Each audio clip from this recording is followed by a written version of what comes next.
Salut à toi, bienvenue dans la face cachée de la lune. Je suis Julie, 32 ans, maman solo d'un petit garçon. Ce podcast, c'est un espace pour mettre des mots sur ce qu'on cache souvent, sur ce qu'on ressent sans toujours pouvoir l'expliquer. Un endroit doux, lunaire, brut parfois, mais profondément humain. Et aujourd'hui, j'avais envie de commencer par moi, par mon histoire, pour te raconter un peu ma face cachée. Et puis avec le temps, j'ai compris que ce trop, c'était ma force. Un radar à émotions, une intuition qui me parle. Et puis il y avait ce truc en plus, la spiritualité, les ressentis, les synchronicités, les rêves bizarres mais parlants. J'ai eu mon premier jeu de cartes à l'adolescence et depuis, je ne l'ai jamais vraiment lâché. Dans ma vie, comme pour tout le monde, je pense, on a tous perdu des gens très proches, des gens qui ont beaucoup compté pour nous. À vrai dire, à chaque départ, j'ai eu cette sensation qu'un bout de mon cœur m'était arraché. Tu as l'impression que ton cœur se meurt. On garde en souvenir les instants, les regards, les rires et les sourires.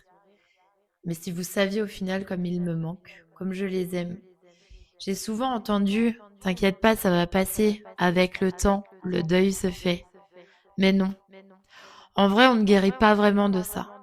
On apprend à vivre avec un peu moins de lumière à l'intérieur et à se reconstruire malgré tout. Et ça prend du temps. Il faut que les années passent pour qu'on puisse vivre sereinement, j'ai envie de dire. Mais au final, ils sont toujours avec nous et ils sont toujours à l'intérieur de nous. Dans ma vie, j'ai vécu une séparation.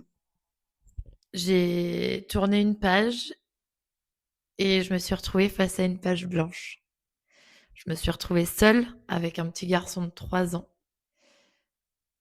Je ne savais plus qui j'étais et je me suis dit, je dois tout recommencer. Mais par où? Le déclic, ça a été lui. Ça a été mon fils. C'est lui mon ancrage, mon moteur et aussi mon miroir.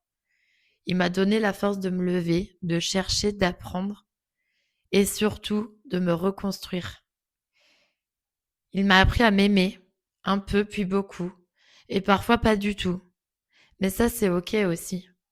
On a le droit parfois de baisser les bras, même si ça dure 5 minutes, et on repart. La vie, elle continue, malgré tout ce qu'on peut vivre. On n'a pas le choix. Et comme si tout était simple, mon corps m'a lâché. Mon corps m'a lâché car je ne l'ai pas écouté. À force de forcer, de vouloir continuer, de vouloir donner, d'être sur tous les fronts. Le boulot, la vie de maman, la maison, tout, d'être au top partout, de vouloir être la mère parfaite. Une maladie invisible, une maladie chronique. Un jour, tout va bien et le lendemain, tu peux pas te lever. Un jour, tu as envie de conquérir le monde et l'heure d'après, c'est ton doigt qui te fait mal à bouger. Mais comme ça se voit pas, on pense que tu exagères. J'ai eu cette sensation d'injustice. Les médecins qui te disent va falloir apprendre à vivre avec. Oui, comme si c'était simple. Comme si on devait se résigner. Mais de me dire merde, j'ai 30 ans et mon corps me lâche. J'ai ressenti de la colère, la honte parfois, et surtout l'abandon encore. Parce qu'au final, c'est pas facile à comprendre pour les gens autour. Pourquoi t'es debout? Pourquoi t'es là? Pourquoi tu fais? Et au final, tu me dis que t'as mal. C'est comme si mon corps était en feu, comme si mon corps criait à chaque instant. Et au final, on se tait. On se tait parce qu'on n'est pas forcément compris. Je me suis battue pour être reconnue. J'ai écrit à nos élus parce que quand on ne t'écoute pas, tu cries, tu fais du bruit et tu refuses de disparaître dans l'indifférence. À l'heure qu'il est, j'ai qu'une envie, c'est qu'on entende toutes celles et ceux qui souffrent en silence. Ceux qui ne disent rien, ceux qui ne montrent rien, parce qu'on ne peut pas, parce que sinon vous allez juger. Ma douleur, elle est invisible, mais mon combat, il est clair. Je ne me laisserai jamais m'effacer. Et puis, du coup, il a fallu changer de boulot. Impossible de continuer comme avant. Alors j'ai osé. J'ai décidé de vivre de ma passion. Créer, soigner, accompagner. Lancer mon activité. Même si parfois on m'a dit, mais t'es complètement folle. Avec mes cartes, mes soins, mes créations et mes bijoux, des objets faits main, avec une intention derrière chaque pierre. Ça n'a pas été facile, hein.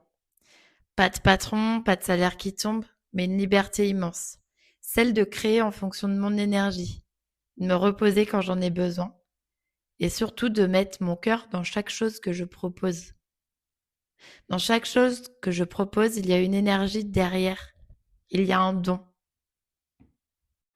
Ce podcast, je l'ai créé pour vous.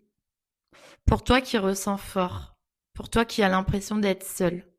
Pour toi qui cherche un espace où on ne te dira pas « tu es de trop ». Tu es trop. C'est trop tes émotions.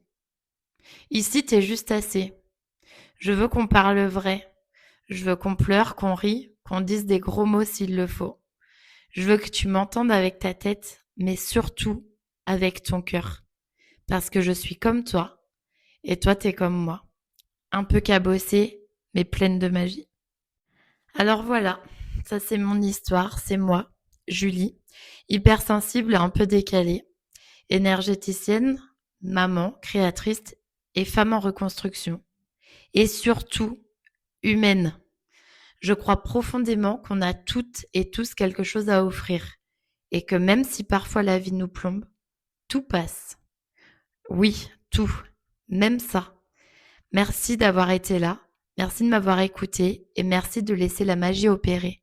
On se retrouve très vite pour un nouvel épisode et d'ici là, n'oubliez pas, tu es assez, tu es capable et surtout, tout passe.